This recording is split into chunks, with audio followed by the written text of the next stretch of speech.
pertanyaan berikutnya. Kak, apa sih arti kata shalom? Dan mengapa orang Kristen harus mengatakan hal itu? Dan apakah itu wajib dilakukan orang Kristen?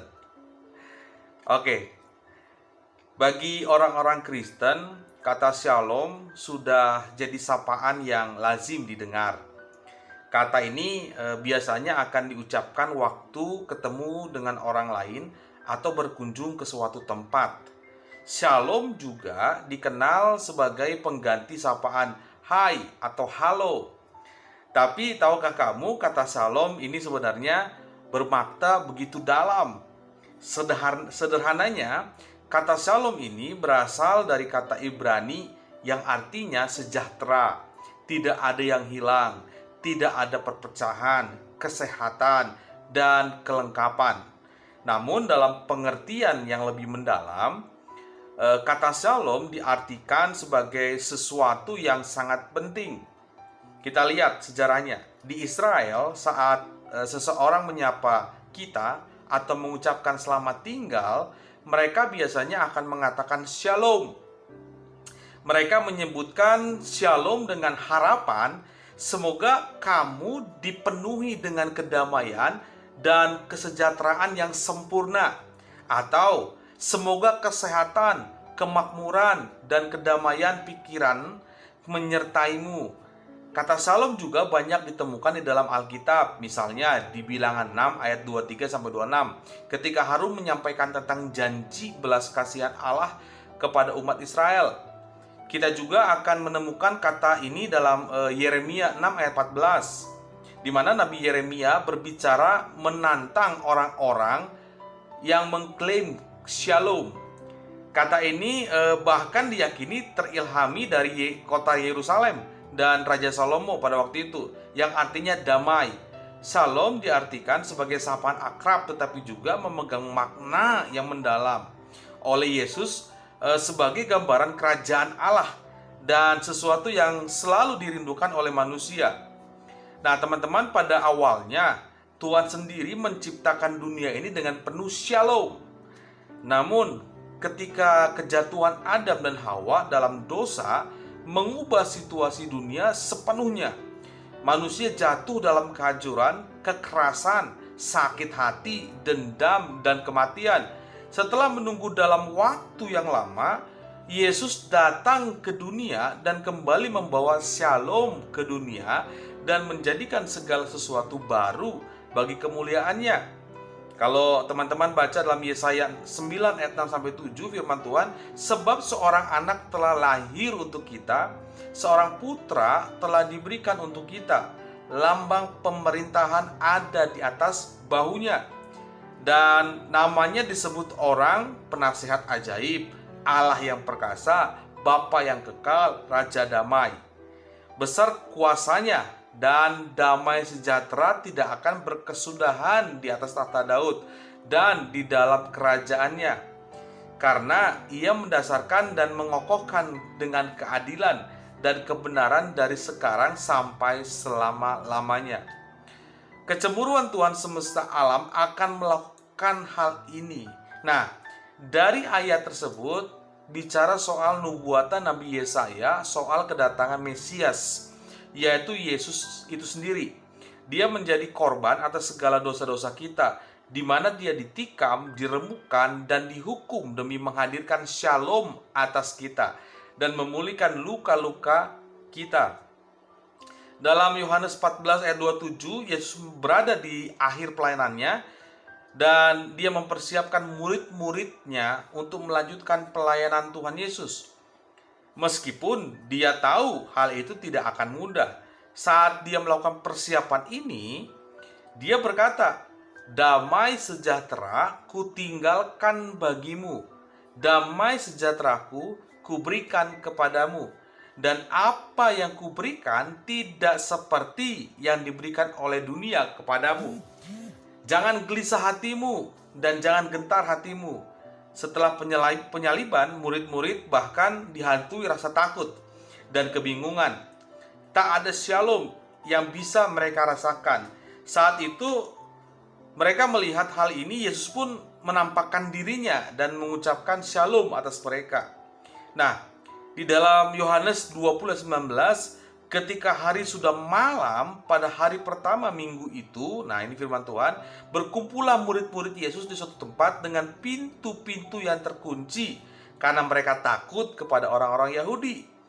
Dan pada waktu itu datanglah Yesus dan berdiri di tengah-tengah mereka dan berkata, "Damai sejahtera bagimu."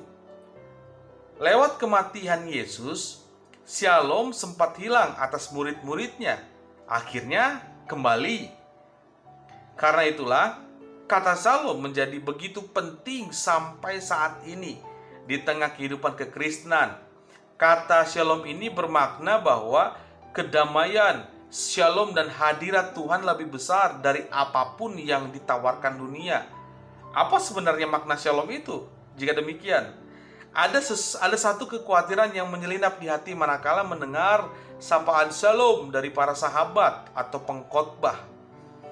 Adakah mereka memahami makna kata itu atau hanya sekedar bahasa klise pemanis kata?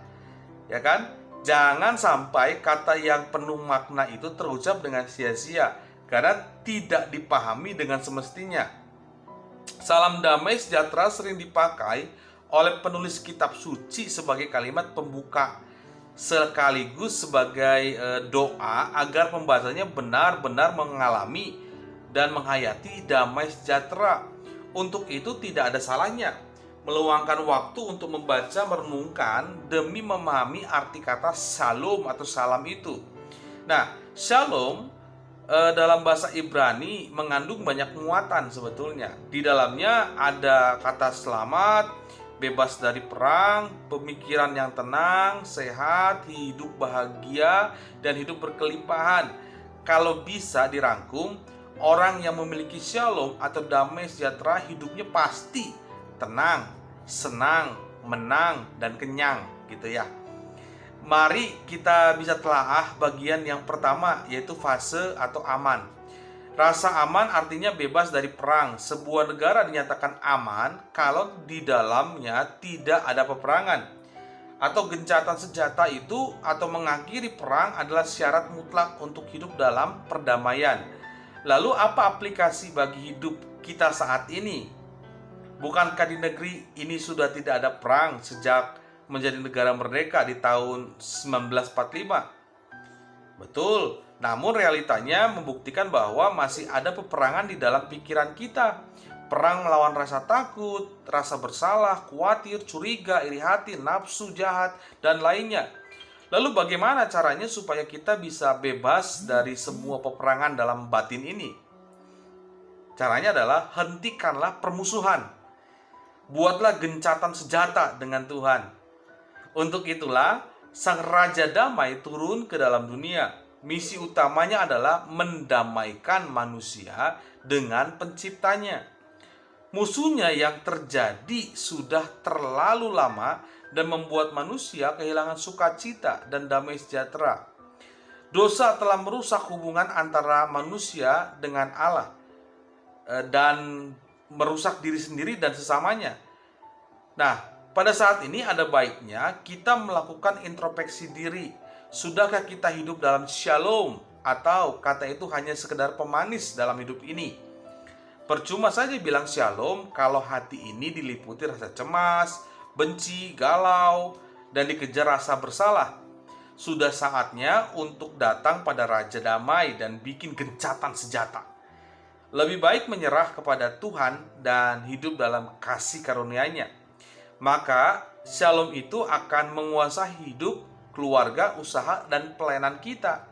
Datanglah kepada Tuhan, minta ampun dosa kita, dan berjalanlah dalam firman-Nya, maka shalom bisa menjadi milik kita.